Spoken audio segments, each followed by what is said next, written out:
Hey guys, welcome back to our channel Telugu to English teacher here. ఈరోజు మీకోసం మరొక useful video topic ఏంటి అంటే కిడ్స్ రిలేటెడ్ సెంటెన్సెస్. మనం రోజు ఎన్నో రకాల సెంటెన్సెస్ పిల్లలతో మాట్లాడుతూ ఉంటాం, కానీ ఇంగ్లీష్లో మాట్లాడడం కొంచెం కష్టంగా ఉంటుంది. అలాంటి వారి కోసమే ఈ వీడియో. పేరెంట్స్కి సమ్మర్ హాలిడేస్లో పిల్లలతో ఇంగ్లీష్లో మాట్లాడాలని ఉంటుంది, ఎందుకంటే హాలిడేస్లో పిల్లలు ఇంగ్లీష్ మర్చిపోతూ ఉంటారు అని. సో మీ అందరికీ ఏం టెన్షన్ లేకుండా మన వీడియోస్ ఫాలో అవ్వండి, మీ ఇంగ్లీష్ అనేది ఫ్లూయెంట్గా మారుతుంది. మన ఛానల్ని ఫస్ట్ టైం విజిట్ చేస్తూ ఉంటే ఖచ్చితంగా సబ్స్క్రైబ్ చేసుకొని వీడియో ఎండ్ వరకు చూసి నచ్చితే ఒక చిన్న లైక్ చేయండి. నేను మిమ్మల్ని లాస్ట్ వీడియోలో 2 క్వశ్చన్స్ అడిగాను కదా, వాటికి ఆన్సర్స్ ఇప్పుడు చూసేద్దాం. క్వశ్చన్ నెంబర్ 1, జాపత్రిని ఇంగ్లీష్లో ఏమని పిలుస్తామంటే మేస్ అని పిలుస్తాం. జాపత్రి అంటే మేస్. ఈ ఆన్సర్ ఎంతమంది కరెక్ట్గా ఆన్సర్ చేశారో ఒకసారి చెక్ చేసుకోండి, అండ్ తెలిసి కూడా ఆన్సర్ చేయని వాళ్ళు కూడా ఒకసారి చూసుకోండి. నౌ ద సెకండ్ క్వశ్చన్, ఇందులో మసాలా బాగా ఎక్కువగా ఉంది. ఇందులో మసాలా బాగా ఎక్కువగా ఉంది. ఈ తెలుగు సెంటెన్స్ని ఇంగ్లీష్లో it has a lot of spice in it. It has a lot of spice in it. ఈ విధంగా ఇంగ్లీష్లో చెప్పాలి. ఎంతమంది కరెక్ట్గా ఆన్సర్ చేశారో ఒక్కసారి చెక్ చేసుకోండి. ఇప్పుడైతే ఈ వీడియోలో మీకోసం 2 క్వశ్చన్స్ ఉన్నాయి, అవేంటో చూసేద్దాం. క్వశ్చన్ నెంబర్ 1, యాలకులు. యాలకులని ఇంగ్లీష్లో ఏ విధంగా పిలుస్తామో తెలిస్తే ఖచ్చితంగా మీ ఆన్సర్ని కామెంట్ రూపంలో నాకు తెలియజేయండి. నేను నెక్స్ట్ వీడియోలో ఈ ఆన్సర్ని రివీల్ చేస్తాను. క్వశ్చన్ నెంబర్ 2, లవంగాలు. యాలకులు, లవంగాలు. ఈ 2 క్వశ్చన్స్కి ఆన్సర్స్ ఎంతమందికి తెలుసో ఖచ్చితంగా కామెంట్ చేసి చెప్పండి. Please show your support with your likes and comments as always. ఇప్పుడైతే లీడ్ చేయకుండా మన వీడియోలోకి వెళ్ళిపోదాం. Let's get started our video. Videos కొంచెం గ్యాప్ వచ్చాయి కదా, ఇక నుంచి రెగ్యులర్గా వీడియోస్ చేసుకుందాం. మీరైతే మన ఛానల్ని ఫాలో అవుతూ ఉండండి. Sentence number 1 of this video, shampoo bottle ఎక్కడ పడేసావు? Where did you drop the shampoo bottle? Where did you drop the shampoo bottle. ఈ విధంగా ఇంగ్లీష్లో చెప్పాలి. ఇప్పుడు ఎగ్జాంపుల్స్తో చూసేద్దాం. Now the first example, what did you do with all the shampoo that was supposed to be in the bottle? What did you do with all the shampoo that was supposed to be in the bottle అంటే బాటిల్లో ఉండాల్సిన shampoo అంతా నువ్వు ఏం చేసావు అని. అంటే bottle మొత్తం షాంపూ నువ్వేం చేసావు అని meaning. Now the second example, if you bath with this much shampoo all your hair will fall out. If you bath with this much shampoo all your hair will fall out అంటే నువ్వు గనక ఇంత మొత్తం షాంపూతో స్నానం చేస్తే నీ జుట్టు అంతా రాలిపోతుంది అని. ఎక్కువ షాంపూతో తల స్నానం చేస్తే జుట్టు రాలిపోతుంది కదా. Now the second sentence of this video, ఎంత ఏడ్చినా ఫోన్ ఇవ్వను. ఇలా కూడా మనం పిల్లలతో అంటూ ఉంటాం కదా. No matter how much you cry I won't give you the phone. No matter how much you cry I won't give you the phone. For example, you are not really crying, stop acting. You are not really crying, stop acting అంటే నువ్వు నిజంగా ఏడవడం లేదు, నటించడం ఆపు అని meaning. Now the second example of this sentence, I'm annoyed you need to stop crying now.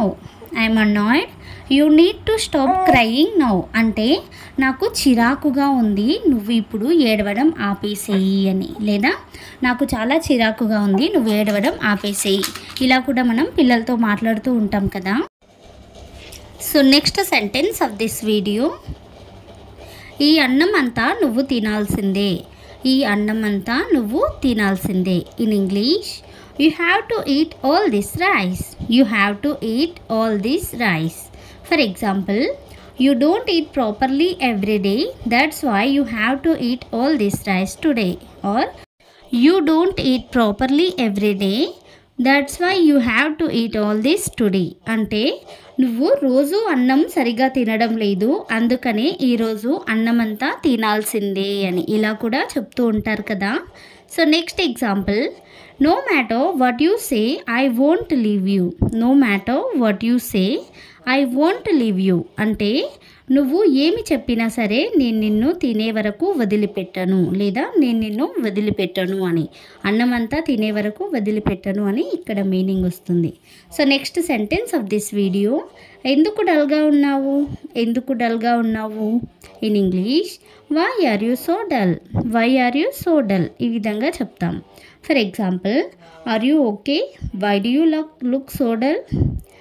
Are you okay, why do you look so dull అంటే నువ్వు బాగానే ఉన్నావా, నువ్వెందుకు డల్గా కనిపిస్తున్నావు, ఇలా కూడా అంటూ ఉంటాం కదా.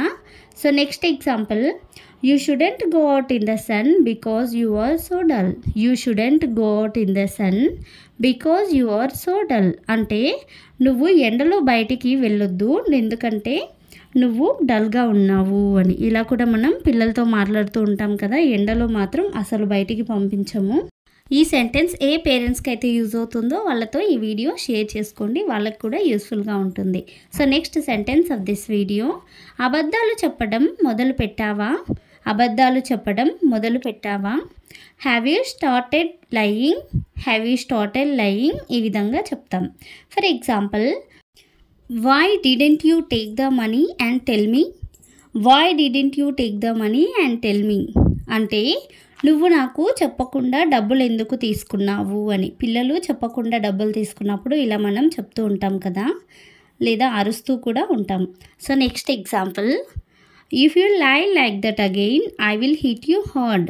ఇఫ్ యూ లై like that again I will hit you hard అంటే నువ్వు గనక మళ్ళీ ఎలా అబద్ధం చెబితే నేను నిన్ను గట్టిగా కొడతాను అని. పిల్లలు అబద్ధాలు చెప్పడం చాలా తప్పు, ఆ విషయం వాళ్ళకు ఎప్పటికప్పుడు తెలియజేస్తూ ఉండాలి. So next sentence of this video, బాత్రూంలో అంతసేపు ఉండకూడదు. బాత్రూంలో అంతసేపు ఉండకూడదు. In English, don't stay in the bathroom for two long. Don't stay in the bathroom for two long. For example, why does it take you so long to get out of the shower. Why does it take you so long to get out of the shower అంటే నువ్వు స్నానం చేసి బయటికి రావడానికి ఎందుకు అంత time పడుతుంది అని, లేదా నువ్వు స్నానం చేసి బయటికి రావడానికి అంతసేపు ఎందుకు పడుతుంది అని. Next example, starting tomorrow you have to take a shower and come out with in 10 minutes. Starting tomorrow you have to take a shower and come out with in 10 minutes అంటే రేపటి నుంచి నువ్వు స్నానం చేసి బయటికి రావడానికి 10 నిమిషాల్లో వచ్చేసేయాలి, లేదా రేపటి నుంచి నువ్వు స్నానం చేసి బయటికి 10 నిమిషాల్లో రావాలి. ఇలా కూడా మనం పిల్లలతో చెప్తూ ఉంటాం కదా. సో నెక్స్ట్ సెంటెన్స్, చెప్పులు ఎక్కడ మర్చిపోయావు.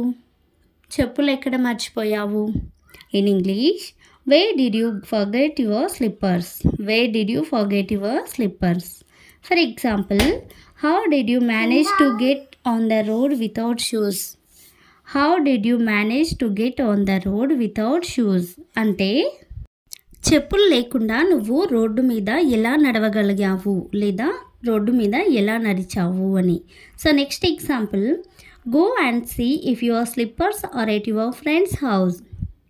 Go and see if your slippers are at your friend's house అంటే నీ చెప్పులు మీ ఫ్రెండ్ వాళ్ళ ఇంటి దగ్గర ఉన్నాయేమో నువ్వు వెళ్ళి చూడు. ఇలా కూడా పిల్లలతో మనం మాట్లాడుతూ ఉంటాం కదా, ఫ్రెండ్ వాళ్ళ ఇంటి దగ్గర చెప్పులు మర్చిపోయినప్పుడు.